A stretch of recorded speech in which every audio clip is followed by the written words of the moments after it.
बालेश्वर जिला खैरा ब्लॉक रो विभिन्न सेवा समवाय समिति पक्षरु धान मंडीर शुभ उद्घाटन हो जाइछि। एही अवसर रे अंतरा सेवा समवाय समिति पक्षरु मुख्य अतिथि भावे सिमुलिया विधायक ज्योति प्रकाश पाणिग्राही एवं सम्मानित अतिथि भावे बालेश्वर भद्रक केन्द्र समवाय समिति रो बैंक रो सभापति गणेश प्रसाद महापात्र जोग देई धान मंडीर शुभ उद्घाटन करिथिबा बेले समितिर मुख्य फाटक और नूतन सभागृह रो शुभ उद्घाटन करिथिले। एही कार्यक्रम रे अन्यतम अतिथि भावे जिला परिषद रो सभ्य सुषमा महापात्र समितिर सभापति अजय समाल संपादक विकास कुमार नायक सरपंच रश्मिता जेना समिति सभ्या सविता राणी पंडा समेत समितिर समस्त निर्देशक निर्देशिका और चाषी माने उपस्थित रही सहयोग करथिले। सेहिपरि खैरा ब्लॉक रो साराडंगा पंचायत मिर्जापुर सेवा समवाय समिति रे धान मंडी खोला जाइथिबा बेले अंतरा पंचायत उसंग सेवा समवाय समिति रे सिमुलिया विधायक श्रीजुक्त पाणिग्राही द्वारा धान मंडी रे शुभारंभ करथिले। एथिरे समितिर सभापति जगन्नाथ दास संपादक कार्तिक चंद्र साहू बरदा पंचायत रो सरपंच परीक्षित महापात्र और समिति सभ्या अक्षय जेना समेत अंतरा पंचायत सरपंच रश्मिता जेना समितिर समस्त कर्मकर्ता और समिति अधीन रे थिबा समस्त चाषी माने जोग देइथिले।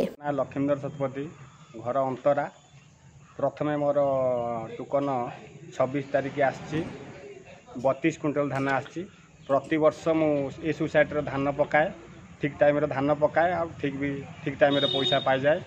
सेथि पई सोसाइटी कर्मकर्ता सेक्रेटरी को धन्यवाद दउची। क्षितिश कुमार महांती डायरेक्टर मेंबर ओडा सोसाइटी ओडा जो प्रथम धान मंडी खुली संपर्क सरकार निर्देश क्रमे ओडिशा सारा सबु सोसाइटी रे लोकंकर चाषी हित जो धान मंडी खोला से बालेश्वर जिला सिमुलिया ब्लॉक ओडा सोसाइटी आज आमर सरकार को डेट अनुसार आज आम आरंभ कलु धान मंडी आरंभ कलु। केते क्विंटाल आज धान संग्रह एवं केते जन चाषी अछि आम आज आरंभ होची तो 300 क्विंटाल आम आरंभ करूँ प्रथम दिन। तापरे सरकार निर्देश अनुसार ऑफिस जोगाजोग करके धान हवा सुचारू रूपे धान करूँ समस्त सहयोग लुटु। सिमुलिया आनंद कुमार बेहरा रिपोर्ट कामयाब टीवी।